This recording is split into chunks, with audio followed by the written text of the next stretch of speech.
Bonjour, bienvenue à Racine de vie avec Nathalie Picard. J'ai auto-guéri un cancer, puis je veux vous partager un peu mon chemin. Je continue à travailler sur moi. La principale façon dont j'ai auto-guéri le cancer, c'est que j'ai augmenté mon taux vibratoire. J'ai fait plusieurs choses pour ça et je continue de cheminer là-dedans. Puis j'ai envie de vous partager un peu mon quotidien. Donc, en ce moment, la forêt, la nature se réveille, puis nous apporte vraiment une belle abondance de plein de produits qui se mangent, plein de plantes qui se mangent et avec lesquelles on peut, qui ont des principes actifs, puis qui sont bénéfiques pour notre corps. Dans des vidéos précédentes, je vous ai mentionné que mon expérience maintenant m'a appris que l'alimentation, c'était pas la chose primordiale pour augmenter son taux vibratoire. Mais tout de même, c'est quelque chose qui reste important dans ma vie. Puis, j'essaie du mieux que je peux, je ne suis pas parfaite, de mettre vraiment des bons aliments dans mon corps.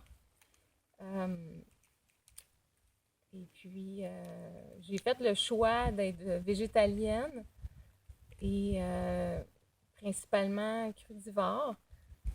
Mais par contre, je connais tout de même des gens qui se sont auto-guéris et qui n'étaient pas nécessairement végétaliens ou crudivores. Donc, mais moi, c'est ce qui me parle le plus, c'est ce qui me donne le plus d'énergie et c'est avec quoi je me sens le plus à l'aise parce qu'on transforme le moins possible les aliments et on garde, selon moi, c'est que on garde plus, il y a plus d'énergie électromagnétique dans ces aliments-là qui sont non transformés.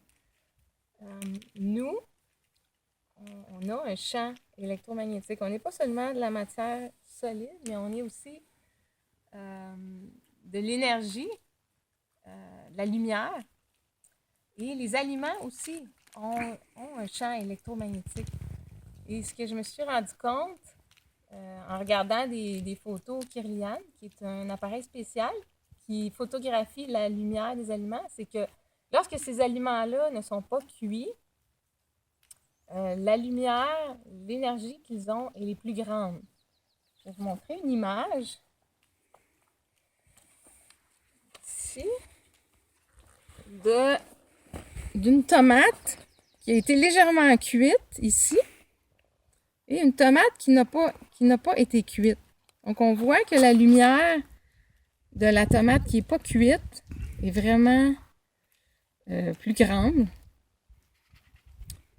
et plus belle. Donc, pour moi, ça me parle, puis je me dis que si je mets ça dans mon corps, ben, ça va être plus bénéfique. Aujourd'hui, je voulais vous parler aussi je voulais vous montrer, je suis juste sur mon terrain, puis dans ma forêt, il y a déjà beaucoup d'aliments qu'on peut cueillir, de produits, de cadeaux de la forêt. Donc, je voulais vous partager ça. Mais pour moi, la cueillette, c'est pas seulement de pouvoir bénéficier de ces beaux cadeaux-là pour les manger, mais c'est d'être vraiment en harmonie avec la nature, d'être en connexion avec le soleil, avec la terre, avec l'énergie des arbres. Puis, quand je me retrouve dans la nature, je suis vraiment dans le moment présent. Et puis, je me sens vraiment comme faisant partie d'un tout. Par rapport à ça, je voulais vous parler de Nassim Haramein, qui est un scientifique autodidacte, qui est vraiment extraordinaire et qui étudie et a fait plusieurs découvertes par rapport à la théorie du champ unifié, qui spécifie entre autres qu'on est énergie, puis qu'on est tous reliés, en fait, dans l'univers. Et que tout est relié. Et que l'infiniment grand se retrouve dans l'infiniment petit. Donc, je vous invite à regarder des vidéos de Nassim Haramein sur YouTube. C'est vraiment extraordinaire. C'est vraiment quelqu'un qui a fait des belles découvertes, qui parle de physique quantique aussi. Et c'est ça, moi quand je me retrouve en forêt, je me sens vraiment reliée à tout l'univers. Puis quand je cueille, j'ai vraiment un sentiment de gratitude. Je remercie les cadeaux que j'ai. Je demande aussi la permission parce que les plantes et les arbres ressentent les vibrations, vont ressentir nos pensées, vont ressentir notre état d'être. Sont sensibles, ils ont une sensibilité. D'ailleurs, les scientifiques on commence de plus en plus à se rendre compte que la végétation, les arbres peuvent communiquer entre eux. Puis, il y a une belle vidéo qui s'appelle L'intelligence des arbres, qui parle de ça. C'est vraiment intéressant. Je vous invite à regarder ça. Donc, j'ai toujours un sentiment, une émotion de gratitude lorsque je cueille. Également, je cueille toujours seulement ce dont j'ai besoin, jamais plus. La nature, ce qu'elle nous offre, vraiment, c'est les fruits. Lorsqu'on cueille des fruits, c'est ce qui va le moins endommager la plante ou l'arbre. C'est comme les fruits,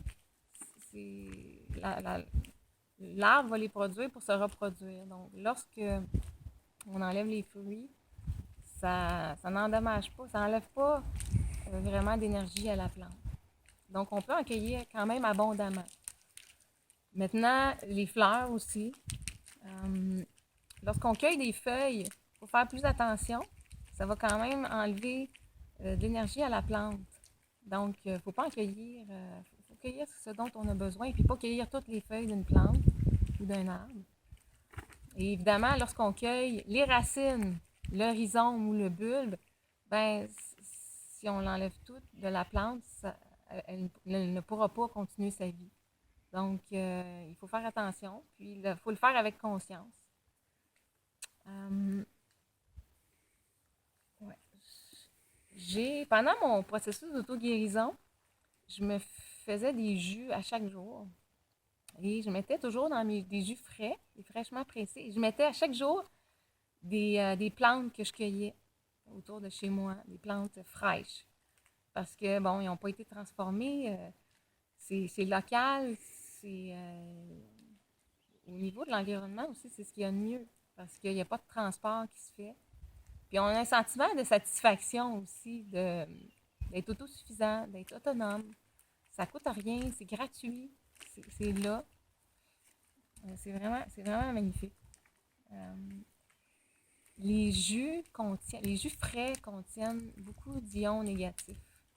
Ils vont alcaliniser le corps. Et ouais, c'est ça. Lorsque l'on cuit les aliments, à partir de 40 degrés Celsius, il va y avoir perte de vitamines, destruction des vitamines et aussi des enzymes. Les enzymes qui sont responsables des processus chimiques de la digestion.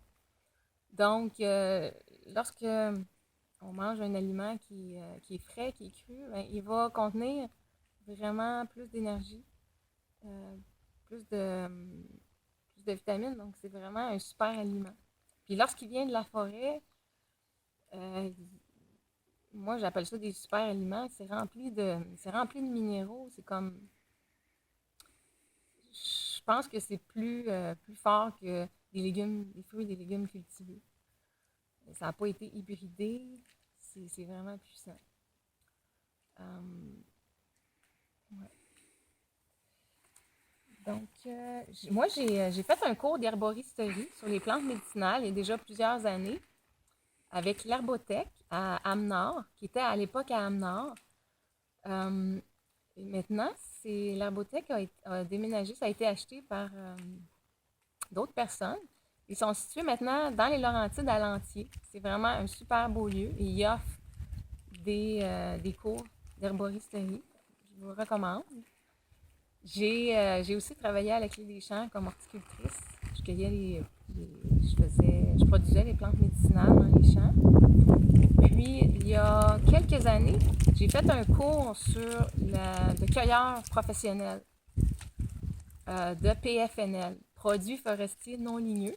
C'est un cours qui se donne à Joliette, dans la commission scolaire des Samars. Et par la suite, j'ai eu une petite entreprise, une micro-entreprise. Je cueillais des produits sauvages comestibles que je livrais dans des restaurants à des chefs dans des restaurants de haute gastronomie. Et j'ai eu la chance d'avoir comme prof, qui est encore prof là d'ailleurs, Yvan Perrault. C'est vraiment un personnage passionné de PFNL. Il m'a enseigné aussi la mycologie. Et il y a une entreprise, il y a une ferme nuticole. Une ferme nuticole, c'est une ferme d'arbres à noix. C'est vraiment un pionnier. Il y a ça avec sa famille, avec son frère, entre autres, qui sont situés dans la Naudière. Et ça s'appelle le Jardin des Noix. Là, maintenant, ces arbres, ils doivent être rendus peut-être autour de 18 ans. Et ils doivent commencer à produire un peu plus. Donc, j'imagine qu'il va commencer à être capable de mettre en marché ces noix éventuellement, là, parce que ça prend un certain temps avant que les arbres à noix produisent vraiment abondamment. Puis, je voulais vous parler de ça parce qu'au Québec, les noix, c'est une richesse qu'on a, mais qu'on n'exploite pas. Parce qu'il y a plusieurs noix qui poussent ou qui peuvent pousser au Québec, puis qu'on ne sait même pas. Il y a le noyer noir, il y a le carrier ovale, les noisettiers, les châtaigniers d'Amérique, le chêne blanc, le chêne bicolore. Il y a plein de chênes qu'on peut manger les noix. Il y a une façon de les apprêter. Puis en plus de ça, c'est que les noix au Québec, les arbres à noix n'ont pas besoin vraiment de pesticides parce qu'ils ont une cosse, une écaille qui est très coriace. Donc, les insectes sont protégés des insectes. Donc, ça, c'est un avantage, mais en même temps, ça fait que c'est difficile à extraire les noix. Moi j'en cueille des noix sauvages, mais je dois avoir un gros casse-noix là, en métal pour les écailler. Puis je sais qu'Yvan, il avait approché justement des étudiants de l'université pour qu'ils mettent au point un casse-noix qui est industriel pour que les noix puissent être extraites plus facilement. Donc, c'est un défi. Donc, on a plein de choses dans notre forêt québécoise qu'on n'utilise pas. Puis on devrait savoir. Plein de choses avec lesquelles aussi qu'on peut utiliser pour se guérir. On n'a pas besoin d'acheter nécessairement au magasin. Puis même si on a peu de moyens, on peut se guérir sans dépenser beaucoup d'argent. Il suffit d'avoir la connaissance et surtout de prendre le temps dans notre société qui est toujours à la course, prendre le temps de cueillir ces produits-là, d'être en contact avec la nature. Ouais.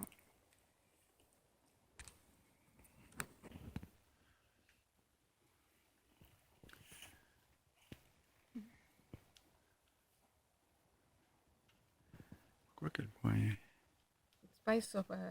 Il est dessus, là. On est commencé? Oui. OK. Alors, je veux vous montrer une plante, des pousses de tilleul que j'ai cueillies hier. Ça, c'est pas sur mon terrain. Alors, lorsque les bourgeons commencent à ouvrir, les pousses de tilleul sont comestibles et évidemment sont médicinales. Moi, je les mange en salade. C'est vraiment joli. Là, ils ont flétri un petit peu. Vous voyez ici, ce que j'aime aussi, c'est que c'est pas juste vert, il y a des belles couleurs rosées. Bon, le tilleul, c'est calmant, c'est dépuratif, hypotenseur, entre autres. Ça a plein d'autres belles propriétés. Ça ressemble, ça me fait penser un petit peu à la mâche. Ici, j'ai des pousses de marguerite. Les pousses de marguerite, ça se mange aussi en salade. Alors, c'est vraiment goûteux, j'aime ça. C'est doux à la fois en même temps. Ok, on a ça. Ici, ah oui, je vais vous montrer. La feuille est vraiment comme un peu une dentelle. Ici, bon, évidemment, on a les pissenlits qui sont vraiment... bon, il y en a qui n'aiment pas les pissenlits, mais c'est vraiment puissant comme plante et anti-cancer. Avant, au printemps, avant même que la fleur ne sorte, on peut vraiment aller chercher la racine et la faire sécher et l'utiliser en décoction. C'est vraiment une super plante anti-cancer. On peut cueillir manger aussi les feuilles en salade. Moi, j'aime ça avec des câpres. On peut mettre ça dans votre extracteur. Vous pouvez mettre ça dans votre extracteur à jus. Mettez-en pas trop parce que ça a un goût assez prononcé. C'est ça, quelques-uns. Ici, j'ai une plante que j'aime vraiment beaucoup. C'est la petite oseille. Moi, je la mange. Ça a un petit goût citronné. Regardez, la feuille est vraiment spéciale. Et je la mets en salade. Je la mange en salade. Ça a vraiment un petit goût spécial. J'adore ça. Les autres sont un petit peu piqués. On va en prendre un petit peu. Je vais vous montrer, j'ai des têtes de violon qui sont un petit peu avancées. Mais je vais vous montrer à quoi ça ressemble. C'est la tête de violon, en fait, c'est une fougère.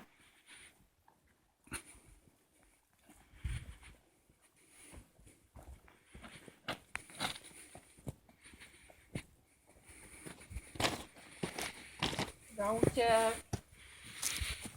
au printemps, la fougère, lorsqu'elle, juste avant qu'elle se déroule en feuilles, elle est comestible. En fait, il y a plusieurs types de fougères qui sont dans la forêt. Il y en a seulement qu'une qui est comestible. Il faut savoir bien la reconnaître parce que les autres vont vous rendre malade. OK? Et la tête de violon, là, celle-ci, elle est un petit peu trop sortie. J'en ai une ici. Regardez ici. Ah, bon, je vais en passer une. J'en ai une ici, là. Lorsqu'elle est à ce stade-là, tout enroulée sur elle-même, elle est comestible.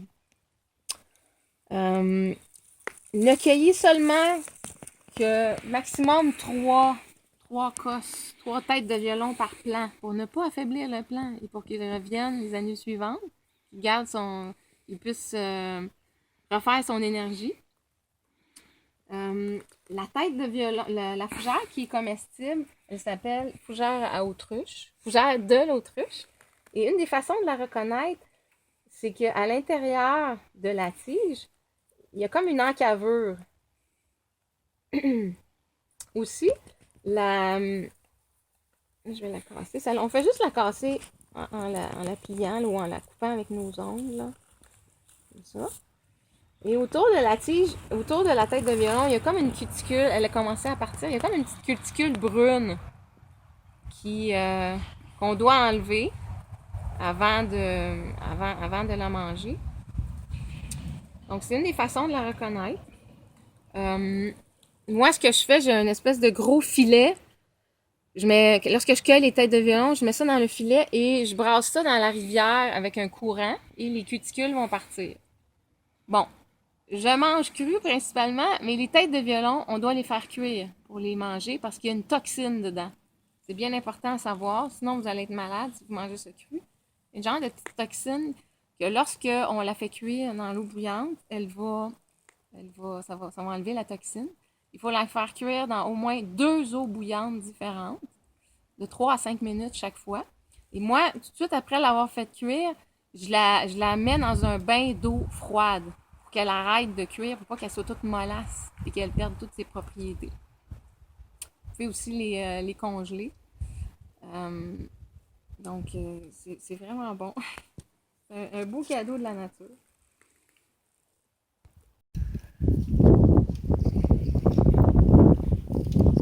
OK, ici, j'ai un beau tapis de violettes. Les violettes, en fait, les fleurs se mangent, mais aussi les feuilles. Donc, la feuille est vraiment jolie, elle est faite en forme de cœur. Attendez, on voit pas bien, là. OK. Ouais, regardez. Donc, ça a un goût doux, c'est pas prononcé. Puis les fleurs aussi sont comestibles. Et ça fait vraiment joli en salade. Il y a des fleurs de violette qui sont jaunes aussi. Et il y en a des blanches qui sont plus petites, qui sont vraiment mignonnes. Il y a aussi des mauves qui sont aussi plus petites. Il y a comme différentes sortes de violettes, mais sont toutes de la même forme. Tu vois-tu bien, ouais? Oui.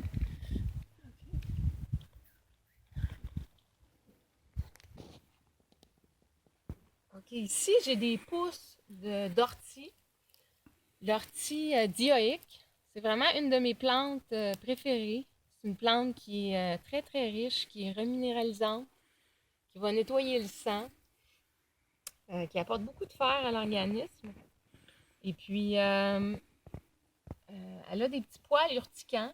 Donc, portez des gants si vous voulez la récolter. Mais même si il y en a qui pensent qu'à cause des poils urticants, on ne peut pas la manger crue.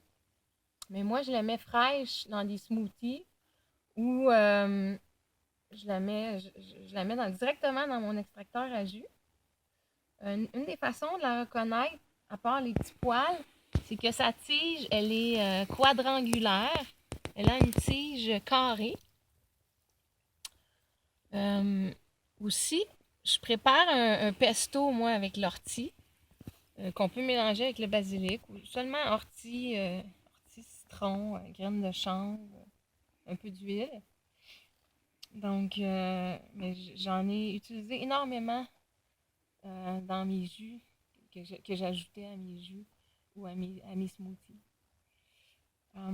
Ici, on a une fougère qui n'est pas comestible. Okay, donc, comme je disais, il y a seulement la fougère de l'autruche qui est comestible.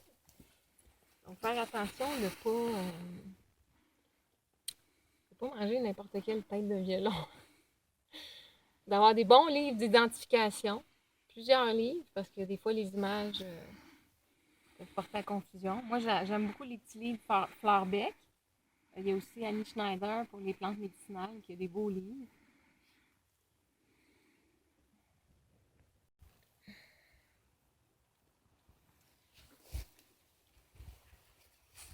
Bon, ici, j'ai une autre talle de petites oseilles que je vous ai montré tantôt. Vous voyez la feuille qui est vraiment une forme particulière. Puis ici, on a une petite talle aussi de feuilles de pensée qui n'ont pas encore fleuri. Donc tout ça ici, vous pouvez mettre ça en salade, vous pouvez mettre ça dans vos jus. C'est vraiment là, vraiment puissant comme rempli de minéraux, vitamines.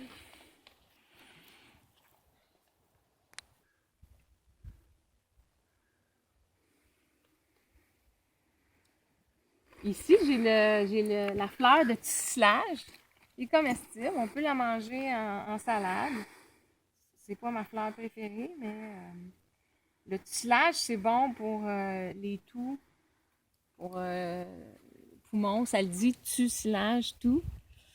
On peut la faire aussi macérer dans du miel pour en retirer les propriétés pour qu'elle se retrouve dans le miel. Et ce qui est spécial, c'est que la fleur va sortir avant les feuilles. Vous voyez ici, les feuilles ne sont pas encore là. Les Amérindiens avaient coutume avec les feuilles de les faire sécher et de les réduire comme un genre de sel, d'utiliser comme sel parce qu'il y a beaucoup de minéraux. Et aussi, on en fait une boisson patrimoniale qu'on appelle la solentine. Donc, on infuse les fleurs fraîches et on fait refroidir cette boisson-là qu'on boit froide. Ouais, je voulais vous montrer aussi les petits livres qui sont vraiment, vraiment le fun, les petits livres de fleurs-bec. Il y en a différents. Bon, plantes sauvages des villes et des champs, plantes sauvages comestibles, plantes sauvages printanières. Il y en a d'autres aussi, plantes sauvages du bord de mer. Et dans ces petits livres-là, c'est des livres qui datent quand même de plusieurs années, mais sont quand même encore d'actualité. Puis, on a les propriétés médicinales, une bonne description, et puis la comestibilité aussi. Et ça, ici, c'est un des livres de Annie Schneider, Herbes et arbustes thérapeutiques, où il y a vraiment des belles images, des belles descriptions. Et quelles sont les vertus thérapeutiques des plantes et des arbres.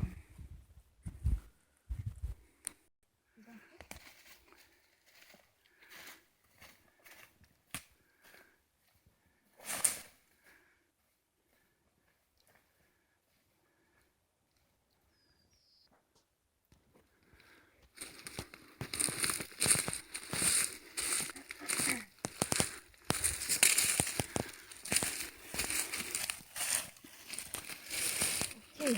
Ici, j'ai la cardamine carcajou. En fait, cette plante-là, elle était très prisée parce que c'est comme notre effort québécois.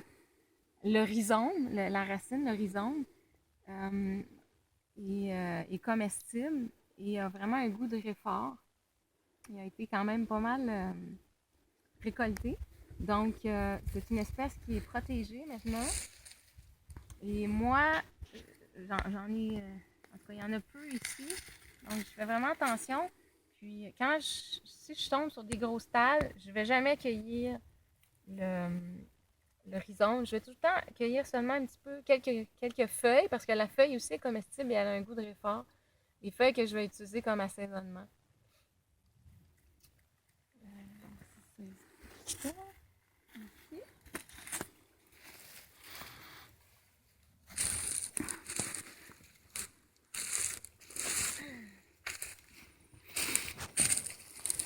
Ici, j'ai des feuilles de... Ça, c'est de l'ail des bois. L'ail des bois, c'est une espèce qui est menacée, qu'on ne peut pas cueillir commercialement, mais on a le droit de cueillir une cinquantaine de bulbes